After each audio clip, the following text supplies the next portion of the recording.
नाज़रीन अस्सलाम वालेकुम, आप देख रहे हैं सियासी टीवी। कौमी गुनाह में आप सबके इस्तकबाल है। मैं मोहम्मद सिद्दीक। सबसे पहले सुर्खियों पर एक नज़र डालते हैं। एयरलाइंस की दरख्वास्त के बाद हमें हज के किरायों में इजाफे के लिए मजबूर होना पड़ा। अक़लियती उमूर के वज़ीर किरण रिजिजू की वज़ाहत, हर मुमकिन सहूलतों का दिलाए यकीन।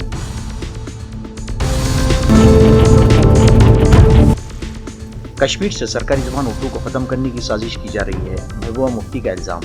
उमर अब्दुल्ला हुकूमत पर उर्दू को अक्सर नज़रअंदाज करने का लगाया इल्ज़ाम।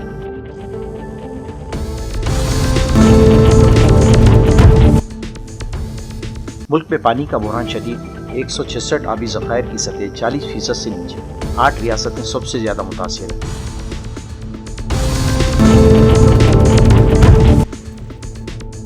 सहाफ़त की आज़ादी में हिंदुस्तान की 157वीं रैंकिंग।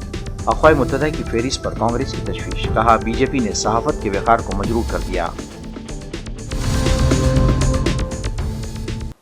नहीं थी सुर्खियाँ, अब खबरों में तफसील पेश है। मरकज़ी वज़ीर अक़लियती उमूर किरण रिजिजू ने वज़ाहती बयान जारी करते हुए कहा कि अब की बार ईरान जंग के बाद ईंधन की कीमतों में बेतहाशा इजाफा हो गया है। इसी पस मंज़र में एयरलाइंस ने किराए में फ़ीकस $400 की इजाफे का फ़ैसला किया था। ताहम हुकूमत ने बातचीत के बाद $100 तक इजाफे के लिए इत्तेफाक किया है। किरण रिजिजू का कहना है कि सोशल मीडिया के जरिए हुकूमत और हज कमेटी को बदनाम करने की कोशिश की जा रही है, इसीलिए उन्हें यह वजाहत देनी पड़ रही है। इन्होंने यकीन दिलाया कि आज़मीन हज के लिए हुकूमत हर मुमकिन सहूलत फराहम करने की पाबंद करेगी। बहुत सा लोगों को अता पता नहीं है, ऐसा सोशल मीडिया में लिख करके और सरकार को क्रिटिसाइज कर रहा है। मैं क्लियर करना चाहता हूं, भारत सरकार ने हर एक हज यात्रा में जाने वाले व्यक्ति को अच्छी तरह से हज पूरा करके आने के लिए इंतज़ाम पूरा किया हुआ है और हम यहाँ से बैठ करके भी पूरा निगरानी रखा हुआ है। एक इशू को लेकर के कुछ लोगों ने पत्र लिखा, कई सांसदों ने भी मुझे पत्र लिखा है कि हज का फेयर को लेकर के $100 क्यों इंक्रीज किया गया है।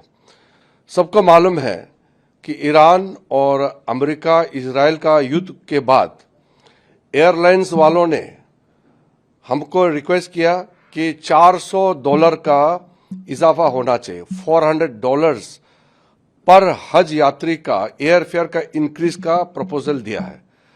हम नहीं चाहते कि गरीब हजी पैसे की वजह से हज के लिए नहीं जा पाए, ऐसा बिल्कुल नहीं होना चाहिए। इसलिए हमारे मिनिस्ट्री के ऑफिशियल ने, सीनियर ऑफिशियल ने बैठ करके एयरलाइन से पूरा नेगोशिएट करके $400 से $100 तक लेके आया है। तो हज कमेटी ऑफ इंडिया के थ्रू से जो भी हज यात्रा जा रहा है उसके लिए सिर्फ $100 का इजाफा हुआ है और जो प्राइवेट ऑपरेटर है उनके लिए $150 का इजाफा हुआ है। अगर $400 इंक्रीज होता तो गरीब हाजी के लिए कितना तकलीफ होना था। तो कुछ लोग को नहीं मालूम, वो कह रहे हैं कि माइनॉरिटी अफेयर्स मिनिस्ट्री $100 एक्स्ट्रा क्यों चार्ज कर रहे हैं। इनको जानना चाहिए कि मिनिस्ट्री क्यों चार्ज करेगा। मिनिस्ट्री तो सर्विस देता है और हाजी अपना पैसे देकर के हज यात्रा में जाता है। तो ये तो एयरलाइंस वाला ने जब फ्यूल प्राइस बढ़ा तो इन्होंने कहा कि ऐसा में तो वो लोग कैरी नहीं कर सकेंगे। उन्होंने कहा कि इतना दाम बढ़ गया है फ्यूल का तो उड़ाने उनको इसी पुराने रेट में जाना मुश्किल है। तो हम नहीं चाहते कि हज यात्रा का फ्लाइट कैंसिल हो जाए, इसलिए हमने नेगोशिएट किया है। और बिना मतलब का मिनिस्ट्री को ब्लेम करता है। पहले जानकारी लेना चाहिए कि क्या हुआ है, कैसा हुआ है, उसका पता लगाना चाहिए, तब जाके क्रिटिसाइज कर सकते हैं। और दूसरा, किसी ने वीडियो डाला है सऊदी अरब में कि प्लम्बिंग का इशू है, बाथरूम टॉयलेट में पानी भर गया है। वो एक तस्वीर को लेकर के किसी ने सोशल मीडिया में ट्वीट किया और पोस्ट किया और सरकार को ब्लेम कर रहा है। ये ठीक बात नहीं है। एक जगह जो तस्वीर आया है वो किसी ने फोटो खींचा है और उसको तुरंत उसका भी समाधान कर दिया गया है। इलाहाबाद हाईकोर्ट ने उत्तर प्रदेश इंसदाद गौज़बी कानून के तहत एक अहम फैसला सुनाते हुए कहा, जब तक साइंसी तरीके से ये बात साबित न हो जाए कि बरामद गोश्त वाकई गाय का है, तब तक गाड़ी को जब्त करना गैरकानूनी और मनमानी है। अदालत ने इस मामले में रियासती हुकूमत की कार्रवाई को नाक़िस पाया और हुकूमत पर 2 लाख रुपए का जुर्माना आयद किया ताकि अर्जी गुजार को हुए माली नुकसान की तलाफी की जा सके। इस मामले में सख्त तबसरा करते हुए अदालत ने गाड़ी जब्त करने के हुक्म को मनसूख कर दिया। बागपत के मोहम्मद चांद की अर्जी पर समाअत करते हुए जस्टिस संदीप जैन ने कहा कि किसी मजाज लेबॉरेटरी से तस्दीक हुए बगैर महज शक की बुनियाद पर किसी शख्स की रोजी रोटी छीन लेना आईनी हुकूक के खिलाफ वर्जी है। याद रहे कि बागपत ज़िले में 18 अक्टूबर 2024 को पुलिस ने अर्जी गुजार की गाड़ी को महज शक की बुनियाद पर जब्त कर लिया था। इस वक्त पुलिस ने कहा था कि गाड़ी में ममनुआ गोश्त ले जाया जा रहा है। इस सिलसिले में ज़िला मजिस्ट्रेट ने 16 जून 2025 को गाड़ी को जब्त करने का हुक्म दिया था। अर्जी गुजार मोहम्मद चांद ने इस फैसले को हाई कोर्ट में चैलेंज कर दिया था। जम्मू कश्मीर की साबिक़ा चीफ मिनिस्टर और PDP सरबराह महबूबा मुफ्ती ने जम्मू कश्मीर के चीफ मिनिस्टर उमर अब्दुल्ला पर इल्ज़ाम लगाया कि रियासत में उर्दू और इसके सरकारी मौक़ूफ़ को ख़त्म करने की कोशिश की जा रही है और उमर अब्दुल्ला इसमें बराबर के ज़िम्मेदार हैं। उनका कहना था कि जम्मू कश्मीर मुल्क की वाहिद रियासत है जहाँ उर्दू सरकारी ज़बान का दर्जा रखती है, मगर जब से इस रियासत को मरकज़ के ज़ेर इंतज़ाम किया गया, यहाँ तेज़ी से पॉलिसियाँ बदली जा रही हैं और सरकारी काम में उर्दू को अक्सर नज़रअंदाज किया जा रहा है। इन्होंने इस रुझान को तशवीशनाक करार दिया। आपने देखा अभी कुछ दिन पहले सिराजुल उलूम जैसा इंस्टीट्यूशन जहाँ से इंजीनियर और डॉक्टर निकले हैं, जो गरीब बच्चों को एक आला तालीम देता है, उसके साथ मजहबी तालीम देता है, उसको किस तरह बंद किया गया और यहाँ की सरकार खामोश तमाशाई बन के बैठी हुई है। हमारे जो यहाँ आलिम है वो बहुत फिक्रमंद है। अभी आज आपने एक सिराजुल उलूम बंद किया, उससे पहले दरगाह में आपने जो मदीनतुल उलूम बंद किया। तो इसी तरह आप कहीं ना कहीं जो मुसलमानों की निशानी है, जहाँ हमें मजहब के साथ दीनी तालीम दी जाती है और दुनियाई तालीम दी जाती है, तो एक एजेंडे के तहत बीजेपी सरकार यहाँ की सरकार के साथ मिलके इन तमाम इंस्टीट्यूशंस को बंद कर रही है, जिससे जम्मू कश्मीर में जो अभी उर्दू को भी इसी सिलसिले में जो है कोशिश की जा रही है उसको डिलीट करने की। तो कहीं ना कहीं हमारी जो साख्त है, हमारा जो कल्चर है, उसको मिटाने की कोशिश की जा रही है और हमें मजहब से दूर करने की कोशिश की जा रही है। दूसरा बड़ा मसला है जो नाले सिंध का है, वहाँ गरीब लोग जो है बाजरी निकालते थे और अपना गुजारा करते थे, मगर अब बड़ी बड़ी मशीनें आके इन लोगों के पेट पे लात मार दी गई है और लोग जो है बेरोजगार हो गए हैं। नौकरियां तो देते नहीं, नौकरियां ये बैक चैनल से, बैक डोर से, कोई 30,000 लोग इन्होंने बैक डोर से लगाए हैं जो प्राइवेटाइजेशन कर रहे हैं। अपने MLAs को 30-30, 40-40 नौकरियां देते हैं, जिसमें पैसा जाता है, रिश्तेदारों को नौकरी मिलती है, आम लोगों को नहीं मिलती है। यानी इस वक्त फिर से नौकरियां लोग जो हैं जेवर और अपना बेच के नौकरियां खरीदते हैं, जो नेशनल कॉन्फ्रेंस की आदत रही है। बाजी तो यही मुश्किलात है लोगों को, जिसके बारे में हम जगह जगह वर्कर्स के साथ बात करते हैं और कोशिश करते हैं कि हम लोगों की मुश्किल का। बाजी उमर अब्दुल्ला ने क्लियर किया था कि ऐसा कोई भी ऑर्डर नहीं आया है जिसमें उर्दू को खत्म किया जा रहा है या उर्दू को खत्म किया जाए। देखिए 2009 का एक ऑर्डर है, उसमें ये लिखा है रेवेन्यू डिपार्टमेंट में जब भर्ती होगी तो उसमें उर्दू जानना जरूरी है। 2026 में उमर साहब के रेवेन्यू डिपार्टमेंट से दूसरा ऑर्डर जो इल्तिजा ने दिखाया, उसमें ये लिखा है कि रेवेन्यू डिपार्टमेंट में भर्ती के लिए ग्रेजुएट होना जरूरी है, उर्दू का कहीं नामो निशान। उसके बावजूद भी उमर साहब झूठ बोले तो मैं क्या करूं। आम आदमी पार्टी से बीजेपी ज्वाइन करने वाले राज्यसभा के रुकन संदीप पाठक ने आज प्रेस कॉन्फ्रेंस करते हुए उनके खिलाफ पंजाब पुलिस की जानिब से मुख्तलिफ दफात के तहत FIR और इनकी गिरफ्तारी की तैयारियों को मुस्तरद करते हुए कहा, अभी उन्हें इस सिलसिले में कोई नोटिस नहीं मिला है। टेलीविज़न चैनल्स पर एक खबर चल रही है कि मेरे खिलाफ पंजाब में 2 FIR हुए हैं। मुझे अभी तक इन FIRs के बारे में कोई औपचारिक या अनौपचारिक कोई भी सूचना नहीं है। कल से मैं ये वेट कर रहा था कि अगर FIR की कॉपी मिले तो पर उस पर मैं कोई प्रतिक्रिया दूं। अभी तक FIR के बारे में कोई जानकारी नहीं है, लेकिन संभव है कि सरकारी तंत्र का दुरुपयोग करके अगर कोई FIR हुआ है तो उसके ऊपर मैं प्रतिक्रिया FIR देखने के बाद ही पूरी तरीके से कर पाऊँगा। जितने भी लोग मुझे जानते हैं, जितने भी लोगों ने मेरे साथ काम किया है, चाहे वो वॉलंटियर हो, नेता हो, कोई भी, उन सब को ये भली भांति पता है कि मैं नीति और धर्म से चलने वाला व्यक्ति हूँ।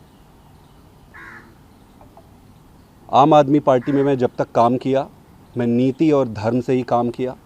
आज मैं भारतीय जनता पार्टी में हूँ, मैं नीति और धर्म पर रहकर ही काम करूँगा। मेरे लिए राजनीति में सफलता या असफलता मायने नहीं रखती है। मुझे ये सुनिश्चित करना है कि मैं भले ही असफल हो जाऊँ राजनीति में, अपने राजनीतिक धर्म को कभी ना तोड़ूं। मैंने उस दिन भी बताया था, आम आदमी पार्टी मैंने कोई व्यक्तिगत कारणों से नहीं छोड़ा है। मैं सैद्धांतिक और कार्यशैली में बहुत समय से चले आ रहे डिफरेंसेस के कारण मैंने किया है। मैंने उस दिन उन्हें ये भी कहा था कि उनको शुभकामनाएं हैं, वो आगे अच्छा करें। हमारा और उनका रास्ता अब अलग है, मेरा रास्ता अलग है। खैर, राजनीति में आना एक कठिन निर्णय होता है और इसीलिए लोग राजनीति में नहीं आते, पर अब आ गए हैं तो मुझे पूरा विश्वास है कि मेरे जैसे एक साधारण व्यक्ति का ईश्वर साथ देगा। बहुत बहुत धन्यवाद। मगरबी बंगाल के नताइज कल आने वाले हैं, मगर रियासत में ज़बरदस्त कशीदगी देखी जा रही है। हिस्सास इलाकों में फ़ौज को चौकस कर दिया गया है। उधर टीएमसी के अरकान भारी तादाद में स्ट्रॉन्ग रूम के पास जमा होने लगे हैं। उनका इल्ज़ाम है कि स्ट्रॉन्ग रूम में बेजा मुदाखलत जारी है और बैलेट बॉक्सेस में छेड़छाड़ की जा रही है। मुल्क में पानी ज़ख़ीरा करने की सूरत तेज़ी से दबाव का शिकार है और मौसम गर्मा के आगाज़ के साथ ही बहरान के आसार मज़ीद वाज़ेह हो गए हैं। सेंट्रल वाटर कमीशन के मुताबिक मुल्क के 166 बड़े आबी ज़खायर में दस्तियाब पानी कम होकर उसकी कुल सलाहियत की 40% से नीचे आ गया है। वहीं कई बड़े दरिया में भी पानी की सतह में कमी दर्ज की गई है, जिससे पानी के बिगड़ते हुए इलाक़ाई अदम तवाज़ुन के खदशात में इजाफा हो गया है। सेंट्रल वाटर कमीशन के मुताबिक अप्रैल के आगाज़ के मुकाबले में कई बड़े दरिया के तासों में पानी की सतह में कमी आई है।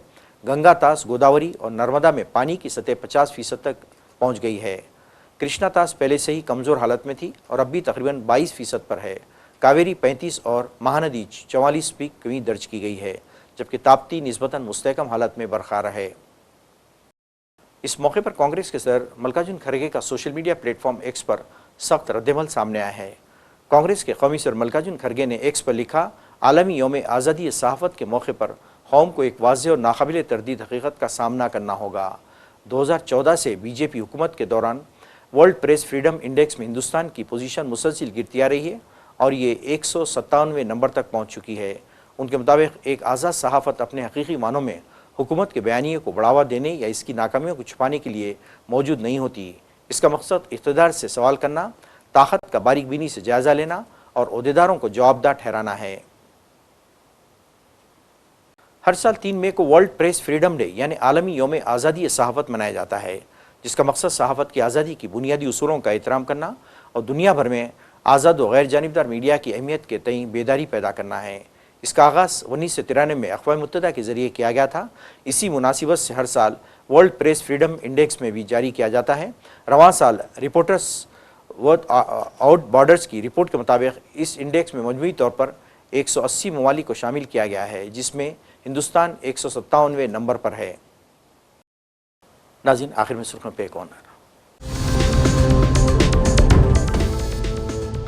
एयरलाइंस की दरख्वास्त के बाद हमें हज के किरायों में इजाफे के लिए मजबूर होना पड़ा। अक़लियती उमूर के वज़ीर किरण रिजिजू की वज़ाहत, हर मुमकिन सहूलतों का दिला यकीन।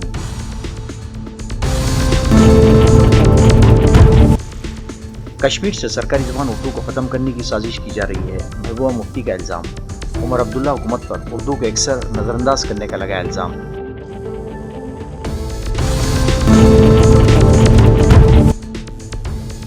मुल्क में पानी का बहरान शदीद, 166 आबी ज़खायर की सतह 40% से नीचे, 8 रियासतें सबसे ज़्यादा मुतासिर।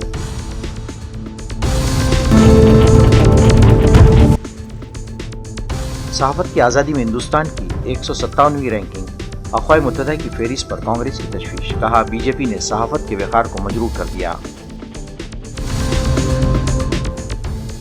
नाज़रीन, इसी के साथ ही कौमी ख़बरनामा ख़त्म होता है। मुझे और सारी सियासत की टीम को इजाज़त दें। अल्लाह हाफ़िज़।